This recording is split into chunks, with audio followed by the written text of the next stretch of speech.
एक पल था जब खुद परमेश्वर ने एक दरवाज़ा बंद किया और उस दरवाजे के एक तरफ था वो सब जो बचेगा और दूसरी तरफ था वो सब जो नहीं बचेगा। उस दिन से एक दिन पहले के बारे में सोचो। लोग उठे, योजनाएं बनाई, हंसे, झगड़े, प्यार किया। किसी ने आसमान की तरफ देखकर नहीं सोचा यह आखिरी बार है। यीशु ने इस पल के बारे में खुद कहा था। वे खाते पीते थे, ब्याह करते और करवाते थे जब तक नूह जहाज में न चला गया। और फिर तूफान आया और सबको बहा ले गया। सबसे डरावनी बात पानी नहीं है, डरावनी बात यह है कि सब कुछ कितना सामान्य लग रहा था ठीक पहले। एक बात है जो कोई नहीं बताता, जब नूह जहाज में चला गया परमेश्वर ने तुरंत बारिश नहीं भेजी। वो रुका 7 दिन, 7 पूरे दिन।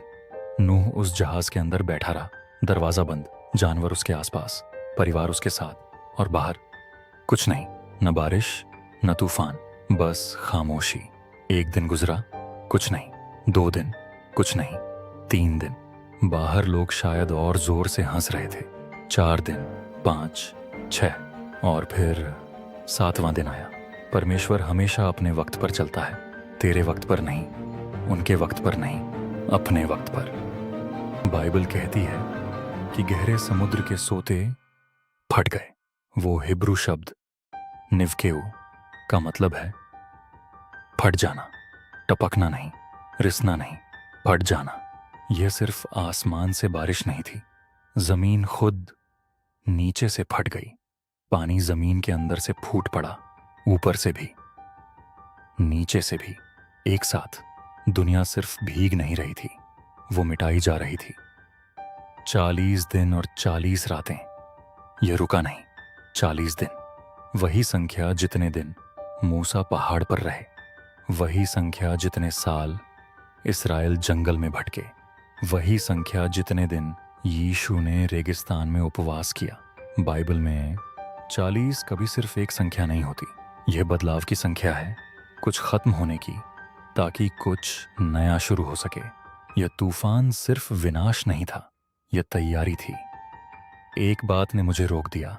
दुनिया की लगभग हर प्राचीन सभ्यता में बाढ़ की कहानी मिलती है।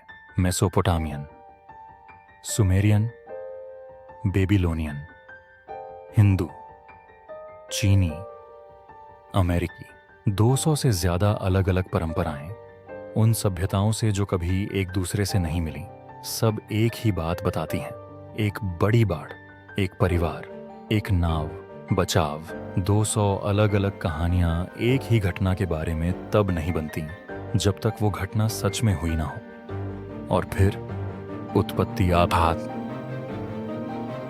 8 शब्दों से खुलती है जिसने मुझे तोड़ दिया।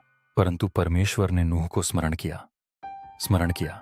यह नहीं कहा परमेश्वर ने नूह की जांच की, यह नहीं कहा परमेश्वर ने हालात देखे। स्मरण किया जैसे नूह परमेश्वर के दिल पर था उस बाढ़ के हर एक दिन।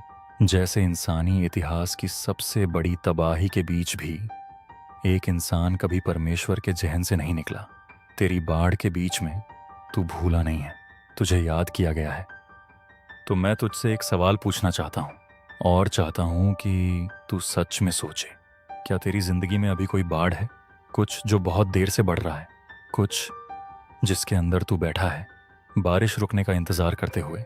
अगर है तो वो 3 शब्द तेरे लिए भी हैं। परमेश्वर ने नूह को स्मरण किया और उसने तुझे नहीं भुलाया। आखिरकार बारिश रुक गई, पानी उतरने लगा और जहाज के नीचे कहीं एक पहाड़ की छोटी सतह पर आई। दुनिया अभी भी ढकी हुई थी, लेकिन कुछ उभर रहा था, कुछ नया दिखने वाला था। और आगे जो होता है उसमें एक चिड़िया है, एक टहनी और एक वादा इतना बड़ा कि परमेश्वर ने ऐसा वादा फिर कभी नहीं किया।